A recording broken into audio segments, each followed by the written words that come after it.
Yo guys, what is up? Welcome back to some more 0 Hour. Been quite a while since I put out a top tips video or pro tips video. It's been a hell of a long time actually. So here we are today with 5 quick top tips, hoping to get through this as quick as possible and for them to be as impactful as possible. A couple of these you may know and a couple of them you may not know. So I can guarantee there's going to be at least some people watching this video that do not know them. So we're going to start here as GLA. We're going to try and get all the tips done within this one little game. I'm just going to play against Easy Army just so I can show you some stuff. And we're going to play in the south position, but obviously it doesn't matter. We're going to press start here, and the first quick tip is how to queue up units on the loading screen. So whilst you're in the loading screen, you may think that you can't do anything, but I've just pressed K 5 times. I click on my CC and my worker's already building. Now you may think, what's the point in that? Well, it enables you to probably get out your first worker at lightning speed, whereas the other person is probably going to be going into the game, clicking on the CC and then pressing worker. They might not even be using the hotkey. So we pressed K 5 times, queued up worker, queued up workers, and the hotkey is obviously K, as we know, because it obviously just queued them up. So yeah, that's the first quick top tip. The second one is we're going to do a little box here as the GLA. I'm not going to focus on doing anything else here. We're just going to build our little box. Now, a lot of people, when they're actually building a GLA box, they will do it very, very close like this, and they'll try and get a tunnel here and a barracks here.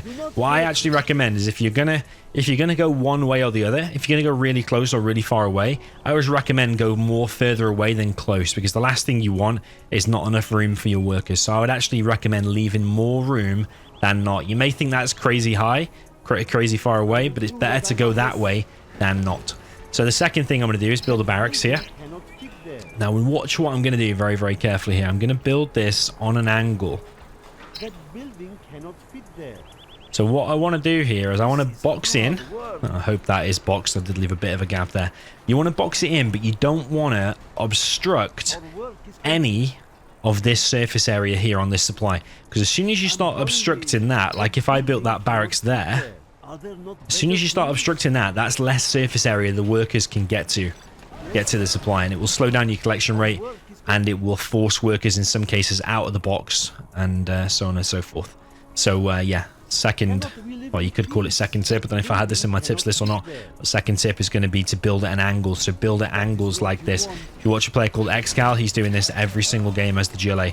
When he's doing a box, he's leaving enough room in there for them all to be collecting, and doing everything at an angle like this, leaving the maximum surface area here for you to collect enough. And if you always watch players like Xcal, Size, all these kind of players, they've always got money in the bank. You never see them running dry. They're never running out of cash, and this is one of the things that is contributing to it. If you watch other players like Boyka, sometimes he will do the box really, really small. And yes, it's really, really good protection for your workers, but it'll often just be 3 workers in here. And every time he builds more, they'll be going around the outside and collecting from here, then going all the way the long way, and it's really, really inefficient. So the next thing I'm going to show you, I'm just going to prove that this box is actually... let's just see if this box has actually worked, first of all, because it looks like there's a few gaps, but I'm pretty sure that no units can get in there. What we're going to do is just grab this technical. We're going to try to go in, just make sure it can't. Okay, so we know it can't because it's clicking in there and there's no way it can go in. It's getting stuck. So the next thing is you've got these workers here. Now what a lot of people do, Boyka again, I'm going to pick on that guy again. They've got these spare workers. You never want to have any idle workers. So what they're doing is actually getting the workers from outside the box, and they're actually collecting from here like that. And then what they're going to do now is they're going to collect some crates. And then they're going to go all the way back around. So inefficient. It might also block your quads or your technicals or whatever you're building from coming out here. You see this one's just hanging around, it's exposed. So what I'm going to show you is a pro tip to get these inside of the box. It's really, really simple. So we just showed with the technical it can't actually go inside of the box. We're going to get the worker and we're just going to click. We're just going to click. And wow, would you look at that? Yes. Okay. What do you want with me? So yeah, I've got too many workers there. You could say I've got 8 or 9 workers. How many have I got? 8? Yeah, 8. Got 8 workers. You only really need 6 or 7 at the very max. You don't really need 8. But if you've got too many and they're just sitting around idle, I'd rather have them in there protected and actually collecting rather than just sitting outside and not doing anything. So yeah, and here it is working with USA dozers too. Getting to work.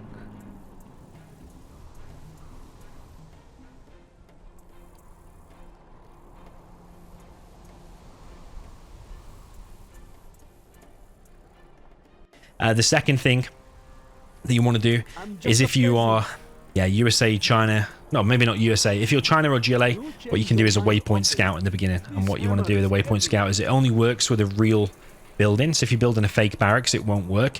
But if you've got a real building that you can rally things from, so like this war factory here or this barracks. So with this, we're against Easy AI. We want to know where his buildings are. We want to know if he's a China, if he's done a forward supply here. So I'm clicking here. At the moment, there's nothing there because I can click my waypoint. Let's just check if he's got anything here. Oh, all of a sudden, I can't actually place it there. That's because his CC there. CC starts there. So let's say we want to have a look over here. We want to see, has he got a supply? Yeah, he's got a supply. Has he expanded to a second supply? No, he hasn't. So what could that be? If it's USA, it's going to be a no eco.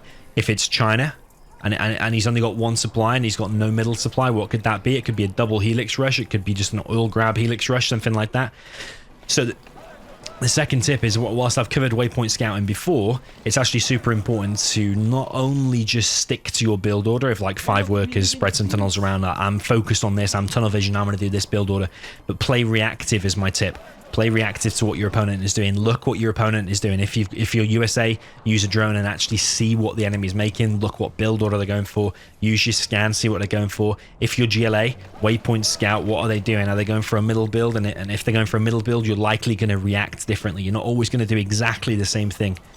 Next little pro tip is beyond the Waypoint Scouting. Let's say you're too lazy to Waypoint Scout, or you're not 100% sure if you did it right. Maybe there's some lag. And sometimes the Waypoint Scout is hard to tell. What you can do then is grab a unit. Well, I think it just works for the terrorists, to be honest. And we're going to do a guard mode there. So you see, he's got his arms in the air. That means there's a unit there. There's something here. There's something here. And actually, if I'm smart, we might even be able to detect if it's a building. Okay, so you see there? We know there's a building right there. I can't place a beacon for some reason. There's a building right there. I'm guessing it's a stinger or a tunnel or something. Looks like just one. It could be more. There you go. There's a stinger. Yeah. Waypoint scouting combined with the terrorist. And he's got his arms in the air. I know if you've got the German version or if another version, it looks slightly different. The animation might be different, but on the English version, at least you can see like that. Let's say you want to see, has he got a building there? Yes, he has. Has he expanded to the second yet? Well, definitely not. So he's still on one supply. So at the moment, I'd be ahead if I had my 2 supplies. So yeah, that's the next tip. And the very next tip is, it's a bit of a League of Legends tip, to be honest. Or Dota, one of those kind of games. Same tip applies from those games into this. So let's say, for example, we want to, let's get a technical veterancy. Gonna make a few units. Don't push me. What do you want? Get him on guard mode. It's about getting the last hit. That's what it's about. That's why it can apply to both those games I mentioned, Dota and applies in Zero. You want to get the last hit. So the unit to get the last hit will get the veterancy. So that's exactly what we're going to do. We're just going to get a few more units. Okay, so we're now in the enemy base. Just fast forwarded there. And you see that technical there just got some veterancy. Now, why do you think that unit got some veterancy there? The reason it got some veterancy is because it got the last hit. Now, if it gets the last hit on the tank, if it gets the last hit on something strong, it will gain some veterancy. So you'll see here, which units are the most important to get vetted here. The technicals are the most important to get vetted. So you want to get the last hit on whatever you're going to kill with the technical. You want to get the technical veterancy. It's no good having a vet 2 RPG. Whilst that's still strong, you still want to get the veterancy. It's now got vet 3 super tech. What's more important, a vet 3 super tech or a vet 2 or vet 3 RPG? The answer is always going to be the super tech. So you want to, but the tip is basically be smart.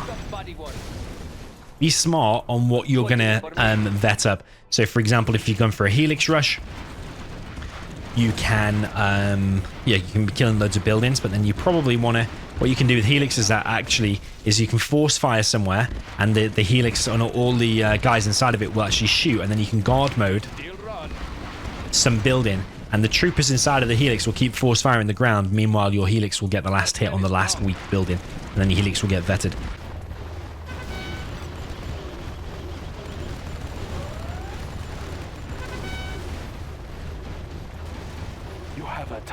It's all about being smart with your last unit veterancy. So let's say we want to vet up this RPG. Okay, congratulations, you got a Vet 2 RPG. And whilst that is still pretty good, you probably would have preferred to have a quad because they're more mobile, more useful in the game, or a technical or something like that. So, yeah, that much pretty much concludes this. I do have a load of more pro tips. If you like these short, punchy videos with nice little tips, then let me know in the comments, and I'll be sure to do some more. So, GG and peace out.